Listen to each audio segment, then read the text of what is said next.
I'm Brittany Gaylord. I teach 7th grade ELA here at Lake Middle School, and today we're going to be talking about effective introductions in arguments.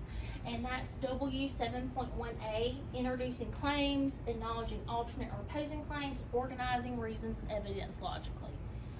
I can write an effective argumentative introduction. So, what is argumentative writing?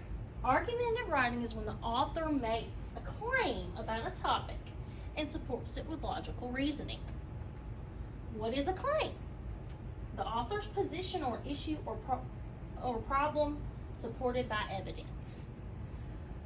What is an introduction? You should know what those are from all the other essays we've done, but an introduction includes a hook, a background information on the topic, and a claim. So, what is a hook? A hook is an attention grabber for your reader. You can hook your reader in a variety of ways. Think of like fishing. When you throw the bait out, you're looking to hook a fish.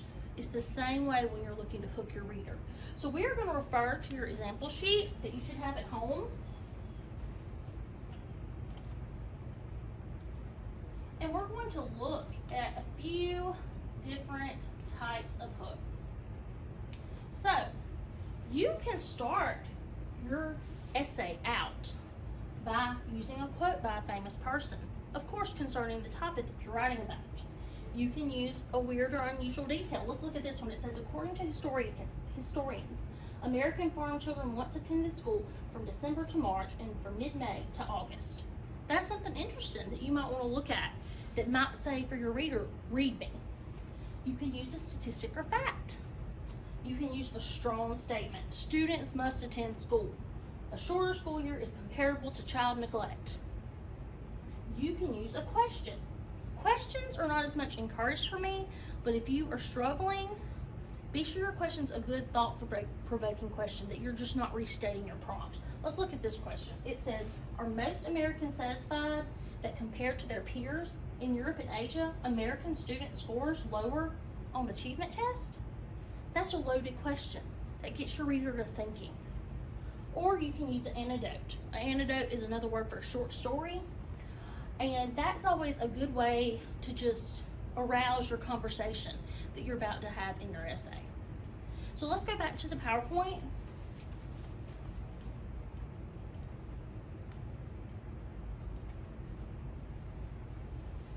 We're going to look at an introduction for a paper about youth sports.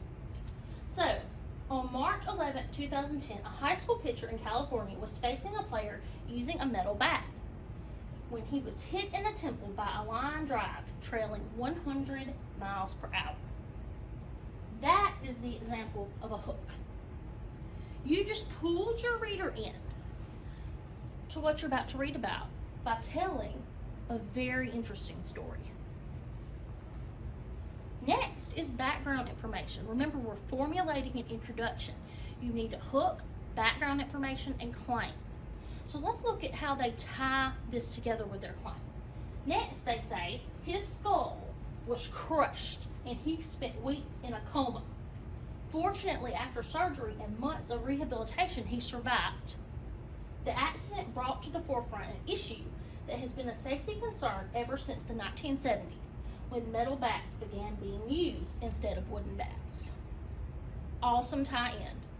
It goes straight from that hook that got you to thinking about that poor kid getting hit by that line drive right into what happened to him.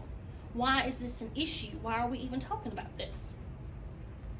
And then finally, the claim. Remember, this is their position on the argument. They say that metal bats are dangerous and should be banned by youth sport leagues for several reasons. And I bet in their essay, they're going to talk about those reasons with logical evidence. Now, you are going to practice organizing your own introduction at home. Good luck, guys.